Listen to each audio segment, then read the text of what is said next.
নমস্কার। আপনারা ইতিমধ্যেই জেনেছেন সারা দেশ জুড়ে শ্রমিক সংগঠনগুলো একজোটে আগামী 10ই আগস্ট জেল ভরো কর্মসূচির ডাক দিয়েছে। জেল ভরো কর্মসূচি অর্থাৎ আইন অমান্য কর্মসূচি। দেশের সরকার শ্রমজীবী অংশের মানুষের স্বার্থ বিরোধী যে আইন প্রয়োগ করছে, সেই আইনের বিরুদ্ধে জেল ভরো কর্মসূচি, আইন অমান্য কর্মসূচির আহ্বান করা হয়েছে। আমাদের রাজ্যে আপনারা ইতিমধ্যেই জেনেছেন শ্রমিক, কৃষক, ক্ষেতমজুর সহ বস্তি সংগঠনকে সঙ্গে নিয়ে গোটা রাজ্যের আপামর জনসাধারণ আগামী 10 তারিখে জেল ভরো কর্মসূচিতে অংশগ্রহণ করছেন।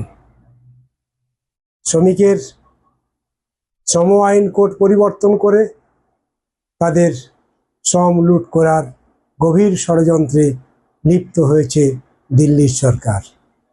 শ্রমজীবী অংশের মানুষ, মাঠে ময়দানে যারা কাজ করে,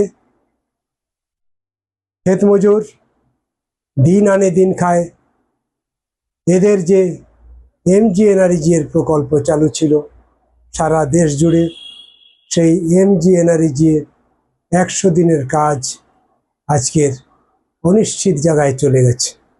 এই কাজকে বন্ধ করতে গিয়ে VVG রামজি প্রকল্প চালু করার ব্যবস্থা করতে চাইছে দিল্লির সরকার।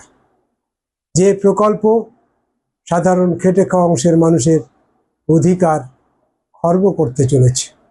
যে আইন খেটে খাওয়া অংশের মানুষ পেয়েছিল, সেই আইনকে, সেই অধিকারকে সুকৌশলে কেড়ে নেওয়ার গভীর ষড়যন্ত্র করেছে দিল্লির সরকার। কৃষক তার ফসলের দাম থেকে বঞ্চিত হচ্ছে।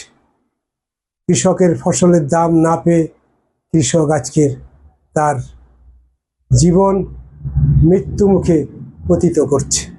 তার ঘরের সন্তানেরা আজকের অর্ধশিক্ষিত অবস্থায় ভিন রাজ্যে পাড়ি দিচ্ছে। দিন দিন পরিযায়ী শ্রমিকের সংখ্যা বাড়ছে। 100 দিনের কাজ বন্ধ হয়ে যাওয়ার ফলে আমাদের রাজ্যের স্কুল ছেলেমেয়েরা, যারা গরিব ঘরের ছেলেমেয়েরা পড়াশুনো করত, তাদের পঠন পাঠন একেবারে অনিশ্চিত জায়গায় গিয়ে পৌঁছেছে। এই প্রেক্ষিতে দাঁড়িয়ে আমাদের আর কোনো বিকল্প পথ নেই। তাই আমরা সকলে মিলে আহ্বান করেছি, জেল ভরো কর্মসূচির ডাক দিয়েছি। আপনাদের কাছে আমার অনুরোধ, আপনারা সকলেই আমাদের এই জেল ভরো কর্মসূচি, আইন অমান্য কর্মসূচিতে আপনারা অংশগ্রহণ করুন এবং শ্রমজীবী অংশের মানুষের স্বার্থ যেমন সুরক্ষিত হবে, আমাদের দেশের সংবিধান সুরক্ষিত হবে, দেশ সুরক্ষিত হবে, আমাদের দেশের জনস্বার্থ সুরক্ষিত হবে।